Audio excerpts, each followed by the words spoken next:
the coaches joined on video. Again, we'll please use the raise hand feature and we'll get you in the queue for a question.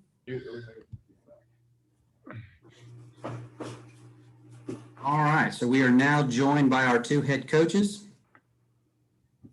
Coaches, we'll start with opening remarks from each of you, and Coach Smart, we will start with you. We'll welcome Georgia head coach Kirby Smart, head coach of the 9th ranked Georgia Bulldogs. Go ahead, Coach, when you're ready. Thanks, Matt. I appreciate it. Just want to say thanks again to Gary and his staff. I've known these guys so long. They've always done such a tremendous job with the Chick-fil-A Peach Bowl. I've been a part of my entire career, which we've mentioned a lot during the week, having played in it, coached in it, and been a part of it.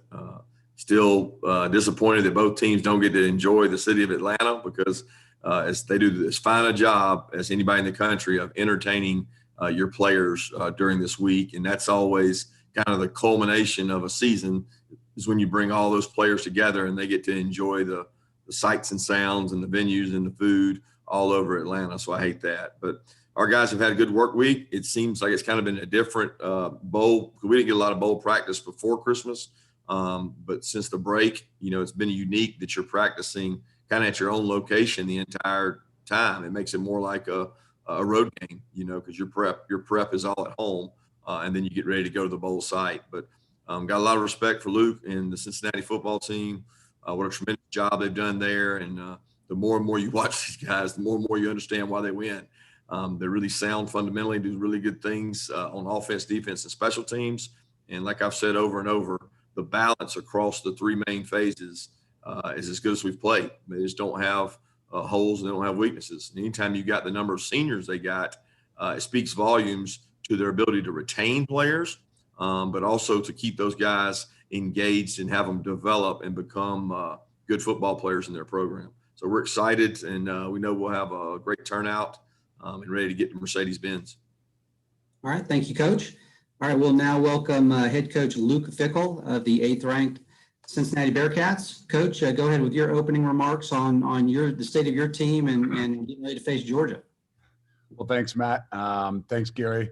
As Kirby said, I have never been here, so I have not had the luxury of actually being in the Chick-fil-A Peach Bowl as a player or as a coach, and been fortunate to play a lot of bowl games and coaching a lot of bowl games, but have not. So it's kind of tough to say. We're really excited about it. We loved even coming down last night, having a great dinner, and having our guys together. It's obviously different for our guys. What they know is the Birmingham Bowl and maybe the Military Bowl. Even though we were there for a little bit longer in different venues to practice and things, they definitely know that there's a difference. And I think that's what they're excited about. I said it earlier that obviously Coach Smart and them have done an unbelievable job. And I think this is the best football team that we've played since I've been at Cincinnati. And I might catch a little bit. We played Ohio State last year, but it was the second game of the season. I don't think that they were or didn't think they were where they were by the end of the year. But this is a really good football team. Again, the same thing, all three phases with incredible players and athletes. It's going to be a great challenge. But I think for us in our program, for me as a coach and our guys as players, the only way you can measure yourself and what you've grown to be and what you've done is to play against the best. And so it's a unique opportunity for us to enjoy what we've had the opportunity to make it to. So I keep trying to remind those guys to not be satisfied for where we are right now, but in a great way for us to measure us as individuals, but really to measure us as a program to see where we are, where we've come, and how we match up against some of the very best. So we're excited. Can't get here soon enough. I think everything from about noon on today will go pretty quick. The last game we played was a 8:30 game or 8:20 game. So I think our guys are, obviously excited about getting up and getting rolling on New Year's Day. All right, thanks for that, Coach. All right, we are now open to questions for the media. Again, please click to raise your hand, and we will take the questions in the order they're coming in. All right, we will lead off with Justin Williams. Go ahead. Coach, I know you've talked about Coach Fickell. You've talked about the goal for your team being to play in and win conference championships. Obviously, you've done that this year, but you kind of referenced how this bowl game is different than maybe what you guys have played in the past couple of years. How has that impacted your approach in talking with the team leading up to this one? Well, I don't think it's changed the approach. Obviously, this year is a unique year in how you prepare for a bowl. I still think it's got the same, whether you're playing in the Birmingham Bowl or the Military Bowl, it's still, you have the same things in mind that you got to be able to do. And that's the prep and prepare. Different this year than, maybe the development of young guys that you usually get in bowl practice. But it doesn't change how we go about things. I just think it's a greater opportunity for our program and for our young men to really measure themselves and to measure where we've come as individuals and as a group against the very best. So in some ways, what you do, what you prepare for is no different, but I think your ability to kind of step back and really kind of analyze what it is that you've done and where you're headed, you get a lot greater feel playing against a team like Georgia. All right, we'll take our next question from Anthony Dasher.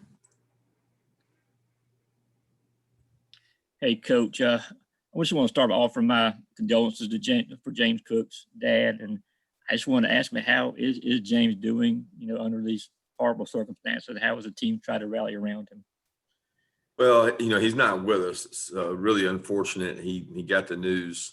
I forget what day of the week it is now. I'm lost. But 2 days ago, he woke up to the news. His father had passed. He immediately talked to Dale, Coach McGee, and reached out. And he already had a flight, so he got a flight home, I think, with Dalvin, and he wanted to go home and be with his family. And we certainly understand that and support him. And everybody handles these kind of things differently. And James was close with his dad, and tough environment for him. I know all the running backs have reached out to him, spoke with him.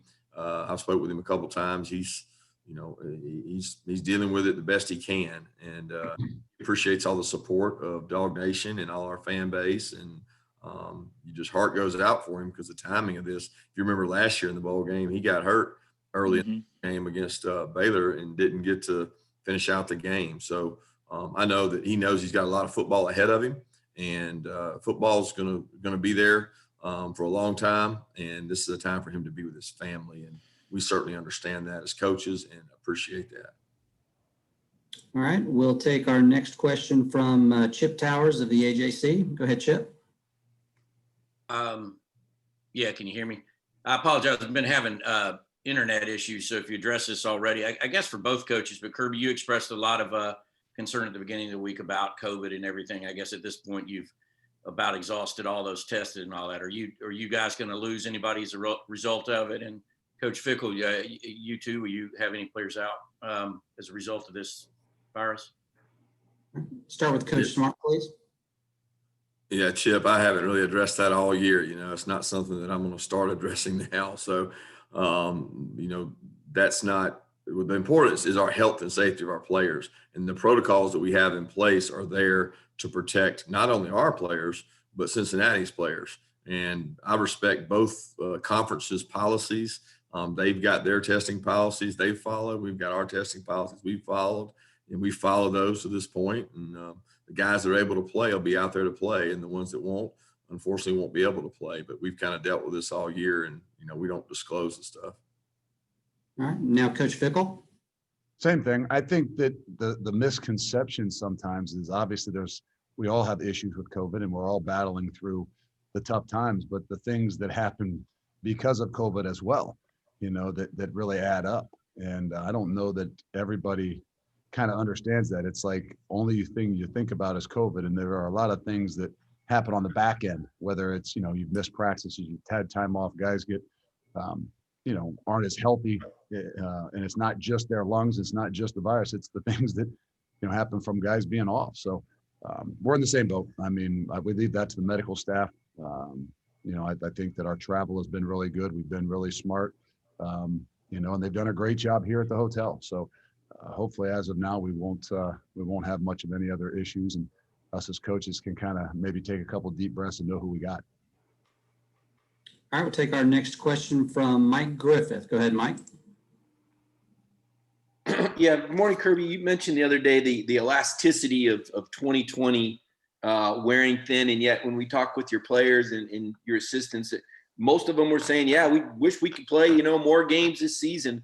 Can you speak to that resiliency and what's happened for your program? It seems like the end of the year, you guys have caught some momentum. And then also the black jersey decision. I mean, was that you or was that your leadership group that decided they wanted to wear those? You'll have to ask Gary Stoken about that decision. That came from the higher powers that be. But as far as the elasticity, and I think that all our players would rather have played a complete season. We got one game kind of taken from us that we weren't able to play, and certainly would have liked to have played that. I mean, if you asked the kid players, they would have liked to have played the non-conference opponents we had in terms of starting out with UVA. I think they're always going to say they want to play. But we have to play by the standards and the rules and the safety precautions we have in place, and rightfully so. So I know that each and every guy, including myself, would love to have been able to compete and played every game we possibly could have. I'm sure Coach Fickell would have loved to have played some, out of conference games as well, because that gives you a chance to go out and represent your conference and go and play others. And you really find out a lot more about where you are when you get a chance to do that. But unfortunately, we haven't been able to do that. And in regards to the black jerseys, that was probably more so a Gary request, and we're obliged to. Those kids like wearing those, and I don't know exactly the whole deal, but I think it has something to do with both teams wearing their home jerseys. All right, we'll take our next question from Vance Levy from Bulldog Illustrated. Go ahead. Yeah, first of all, this is for both coaches. Congratulations on navigating what had to be a long 9 or so months. And again, questions for both coaches. Are you in favor of moving to an 8-game playoff? And then a question that you'll probably answer, is there one aspect of of who you'll be playing tomorrow that worries you the most? All right, we'll start with Coach Fickell this time. Well, yeah, I think that all of us want to continue to play, and it's such a. I mean, you could talk for hours and hours and hours and days about the playoff system and what's going to happen. I think I heard Mac Brown or somebody told me Mac Brown said something last night that really made sense to me. And when you start to have more guys that maybe don't play in the bowl games, so to speak, opt out, whatever it is, I think the way to continue to keep the stakes high and keep those guys involved might be some way somehow of expanding the playoffs. I think that's a better idea than just hey, well, we need to give a team like Cincinnati an opportunity to be in the playoffs. And the only way we're going to do that is by expanding. Everybody earns an opportunity to be in the playoffs, and sometimes the chips don't fall where they fall. You get your non-conference games canceled, and you aren't probably going to have an opportunity. So I don't think we expand just to try to include everybody, but maybe to expand because it's going to keep the kids and the players and more involved, which gives our programs a better opportunity to have the success and at least finish off the season the way you'd want to as a whole. So I think that there's a lot of things to be said about that. And Coach Smart? Yeah, I would concur with Luke. I mean, I've always been of the opinion the decisions and the outcomes and the championships and the trophies should be decided on the field. And it's harder and harder every year to agree that it's decided on the field because there's, somebody arguably that's left out. And I always go back to the year that we were in it, and, Alabama sits at home and doesn't play in an SEC championship game. They're the 4 seed. You could argue that in fact may have helped them with one less game, but they won a national championship from a 4 seed, and what's to say that the 5th seed, 6th seed, or 7th seed doesn't get hot, doesn't play well, doesn't have an opportunity to win. But the problem I have is where that clear line leads to what number that is. To say that it's just 8 because that's, double 4, I think you're going to have major issues at 9 and 10, because if you'd done that this year, you could argue that Luke and I would be sitting here saying that we should be in. So you're going to have to pick a number. But if we're going to do it, I would be much more in favor of saying, all right, let's go to 12, and have 8 teams play out. Maybe the first 4 get a bonus or a bye or something like that. But I just would rather go further than 8 if we're going to do it. I certainly think that if they did that, somebody within that back 5, 6, 7, 8 is going to win a national championship at some point, and that's giving everybody a realistic shot. I mean, at the end of the day, how are all college sports decisions made? You know, they're done on the field. They're done in a championship environment, and we're one of the few that's not done that way. So it makes it different, and I'm sure people can argue just the opposite of that as well. All right, we'll take our next question from Seth Emerson from The Athletic. Go ahead, Seth. Mainly for Kirby, the fans, when it comes to players that haven't played a lot, that get more exposure in this bowl, we'll see the game itself. Is there as much, if not more, value in these guys getting more practice reps leading up to the game? I'm not understanding your question. You're saying an example of last year, a guy that plays in. I mean, in general, we're going to see guys playing a little bit more than they did during the season, like Zamir and Lewis maybe did in last year's bowl. But do guys in this situation get as much? Is there as much value in practice reps as there is in what we see on the field in the actual game?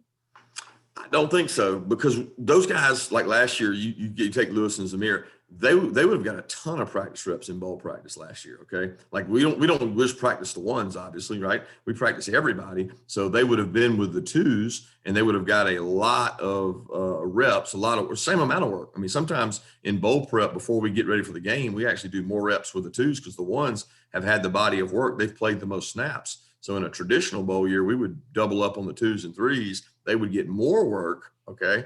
And then in the game, the ones would end up playing more. And I also think you can't value that practice experience they get over that game experience they get. So I would argue that the game experience is what's so valuable because they get tons of practice experience. What they don't get is that game experience, that the nerves of, I've got to go out there and be the guy. And obviously, every team in bowl season, because of injuries, COVID, opt-outs, whatever, there's going to be some guys that play probably more at one position than they have all year. And you find out a lot about them in these bowl games when you get an opportunity to go play. All right, we'll go next to Anthony Dasher. Hey, Coach. Obviously, this is going to be another year where your offensive line is going to feature a little different look with Ben not there and Trey's injury. Can you speak yet to how that's going to look Friday afternoon? Yeah, we've practiced a lot of combinations there. Trey was out. Trey was already for the last game, so that's not something new. We feel like Van Pran's grown up a lot over this time, and he's going to be able to play some at center and get some work. He's also worked at guard. Warren played in this game last year as a guard, but he played the last game at center. And Jamari has played a lot of guard last year, and he's also played tackle. So Xavier Truss, Roderick Jones, I'm excited to see all those guys go out and play. So I completely answered your question, Anthony. All right, we'll go for the next question. We'll go back to Justin Williams. Go ahead, Justin. Coach Fickell, you're going to be excited to answer this question too. Jared Dokes and James Wiggins were a little bit banged up in the title game a couple weeks ago. Do you have any updates on their status heading into tomorrow? Well, we've got another practice today, so we usually don't make those decisions till after the practice today to see how they are. But that's kind of some of those things that I was talking about earlier about.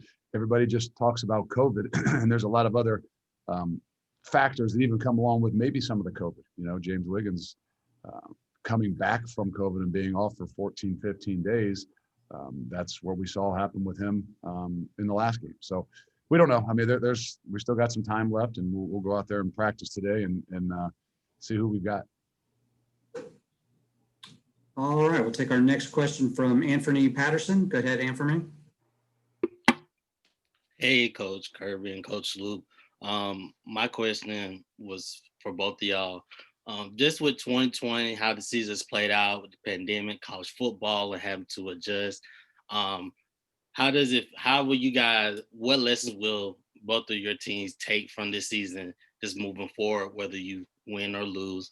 And just another question, the uniforms are nice. Fans are really liking it. Can your fan bases expect a little bit more moving forward, even though it's a little early to say so? Start with Coach Smart.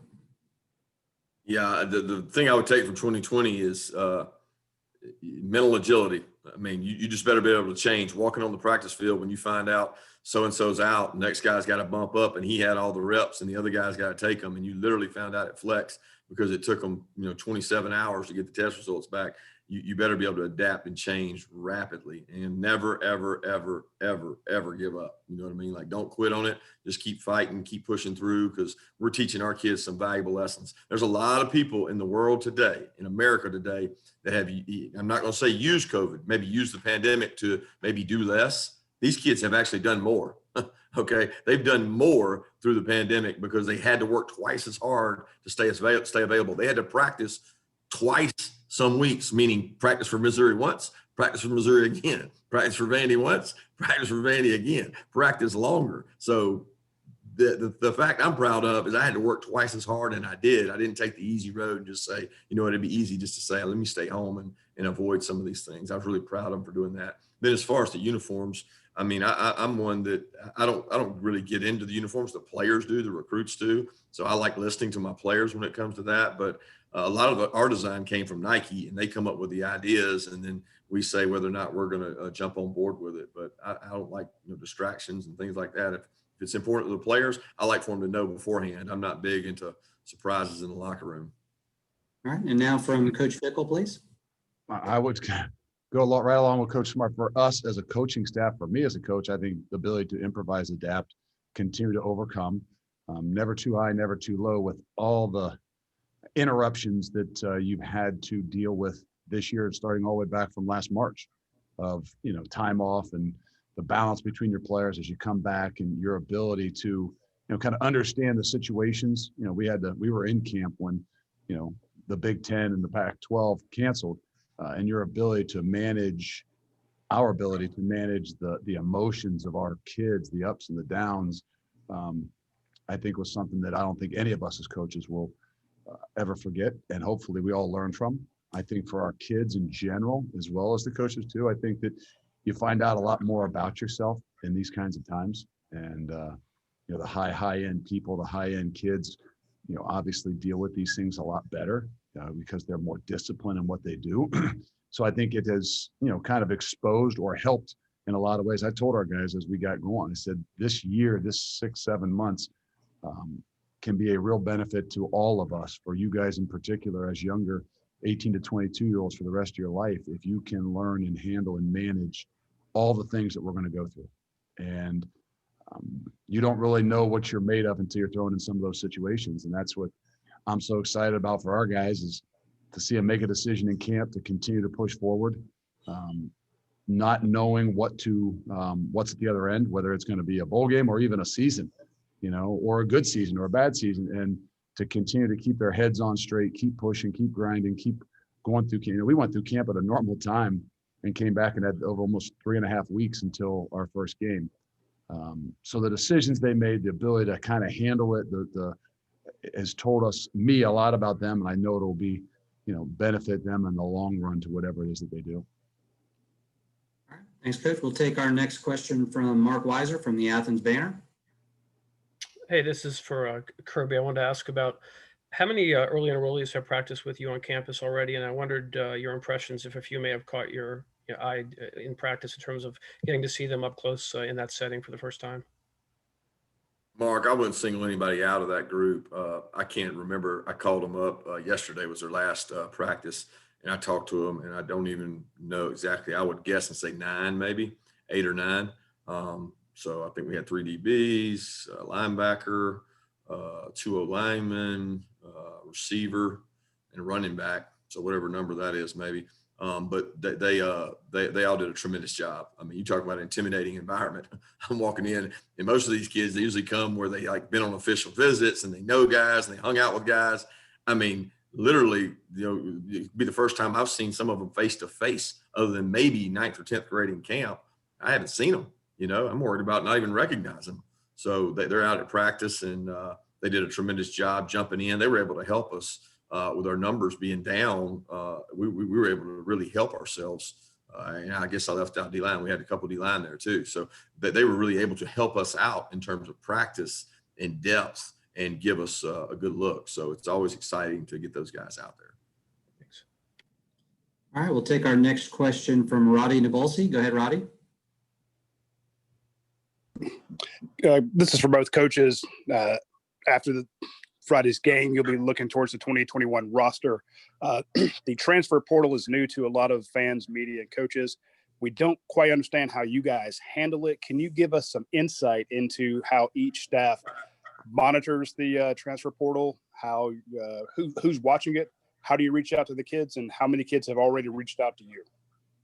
All right, we'll start with Coach Fickell this time, please. That's a bomb right there, to be honest with you. It's when it first started, I think that we were monitoring it every day with our recruiting people. It's overwhelming, to be honest with you.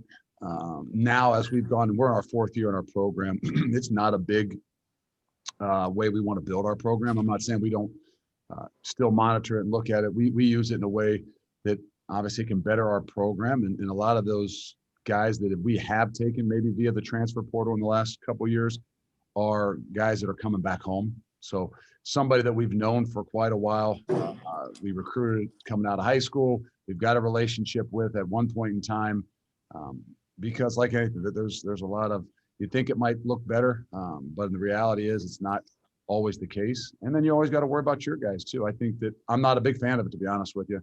I've said it from the get-go. I don't think you want to give kids easier ways to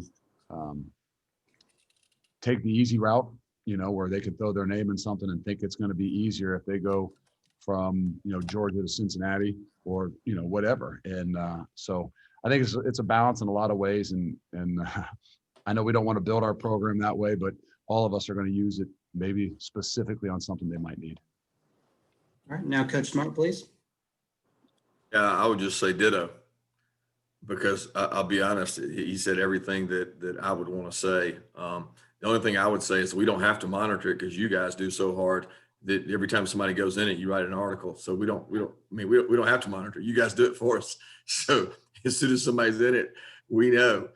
We don't, I think people think that we have people sitting down there on the ticker checking every 3 minutes, but since I know y'all are checking it every 3 minutes, I don't have to, because I know it's going to be the next story. As soon as somebody's in it, it'll be on the front lines that so-and-so jumped in the portal. So it's a need base for us. But if I had my preference, I would rather not use the portal, because, the schools like Cincinnati and Georgia, you shouldn't have to. You should be able to go out and go recruit the right kind of guys.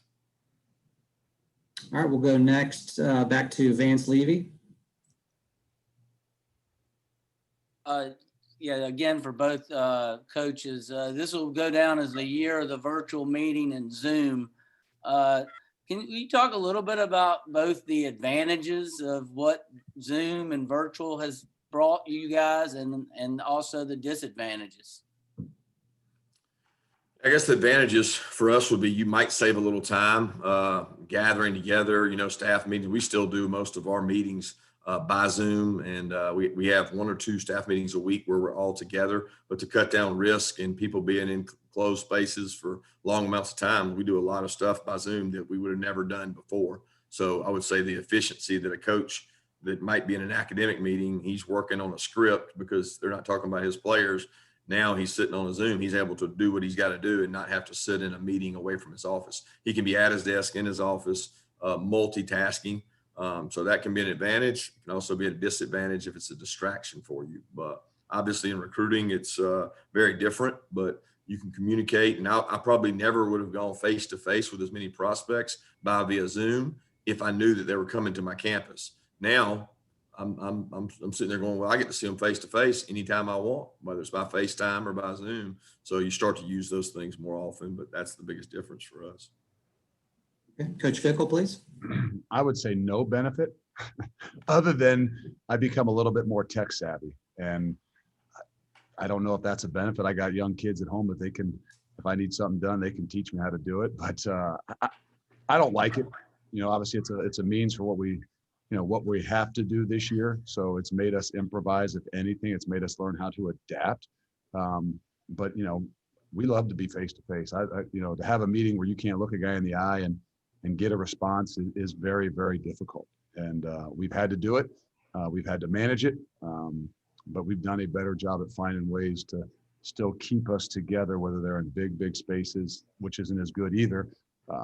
But have found those ways to, create other ways to communicate. And, big group meetings are just so tough on Zoom because you can't get, the responses, or you can't tell who's not sure what's going on based on a look. Same thing recruiting. I just, again, we have to do it, but I don't enjoy it. I don't think it's, whether it can help you with efficiency and maybe in time, to really build relationships and get to know people, I think is really, for me, it's difficult. I know the newer age kids are much more adapt to it, and heck, they find dates and things on Zoom and social media. I just, I don't think it's a good thing for us in our program, how we like to do things. All right, we'll take our next question, go back to Justin Williams from The Athletic. For Coach Fickell, kind of piggyback off the transfer question.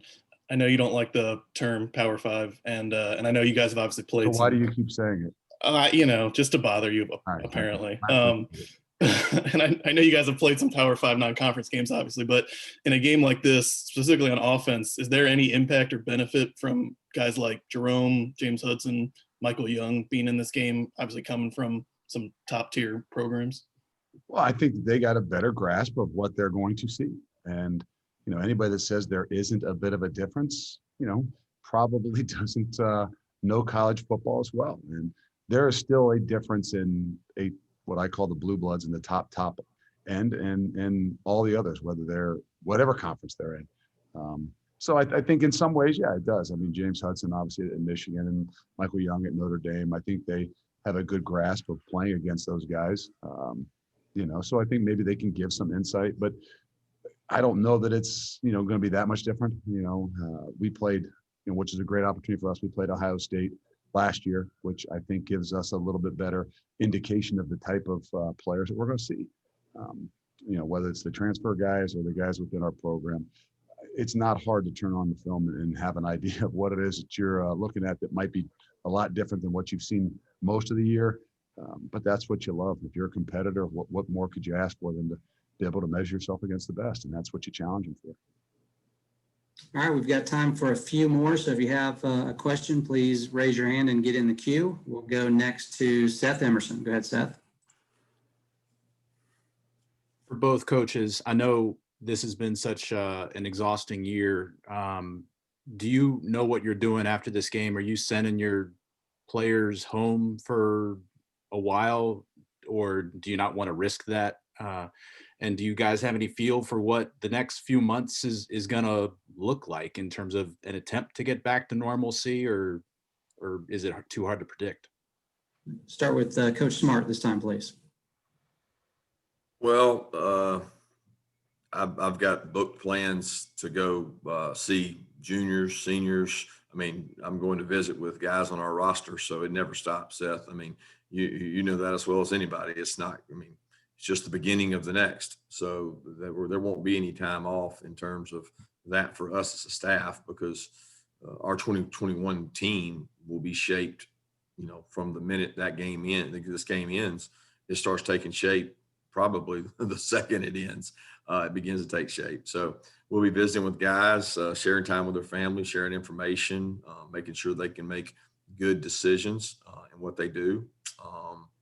And as far as for our players, school starts back January 13th, which is very unique because we've always had third or fourth start date. So they went from game back to school, which I'd never think is really fair for guys not to get a true break. And it's been part of the burden of bowl game when you have a guy that goes and he has to practice the whole time. He doesn't get to go home, and then all of a sudden he comes right back to school. So I'm very happy that our players get to disconnect a little bit and go be with their families who they haven't been able to be with. And they got a little time over Christmas, 2-3 days, but now they'll get up until the 13th to be with their families and visit and do what they need to do and then come back. But we'll be in protocol when they do come back. We'll continue to test and do things like that. All right, Coach Fickell, please.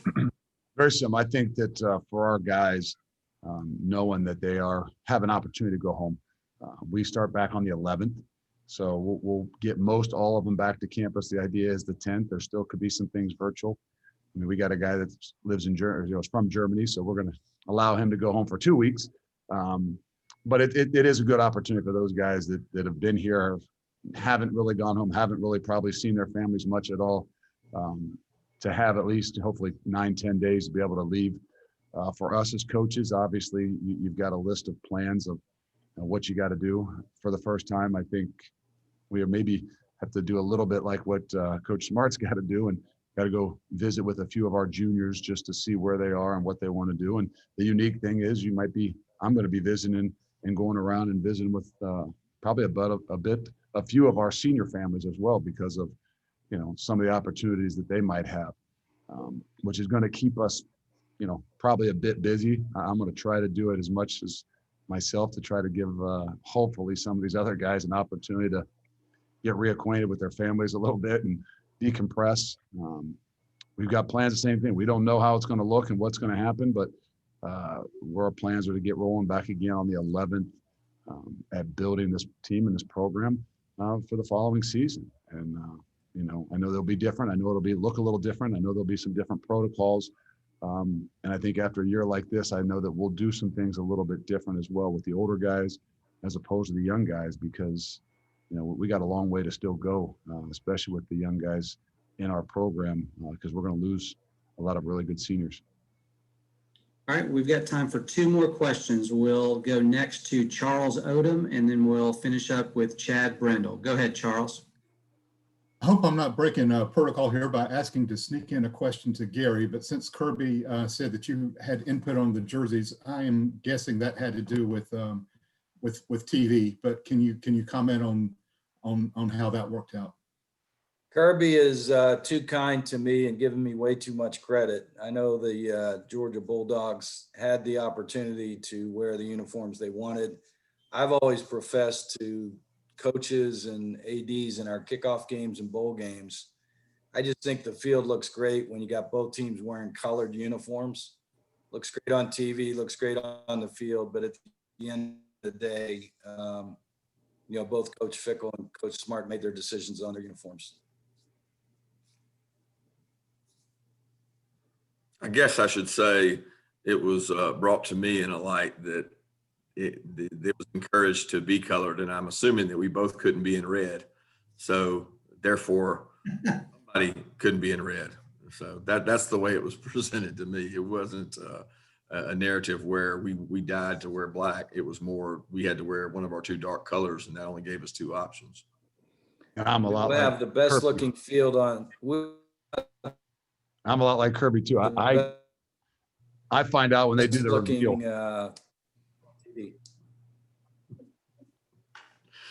All right, go ahead, Coach Fickell. I'm just like Kirby. I find out what we're wearing usually on Thursday of a normal game Saturday when our social people send out the reveal, because we have a little small group of guys, 3 or 4 seniors and a strength coach that kind of decide on what we're wearing, and they give me the update on it, because I'm similar. I don't want some surprise, but our kids love and enjoy mixing some things up, and we have an opportunity because we have some combinations to be able to do it. And it was presented to me the same way probably was to Kirby.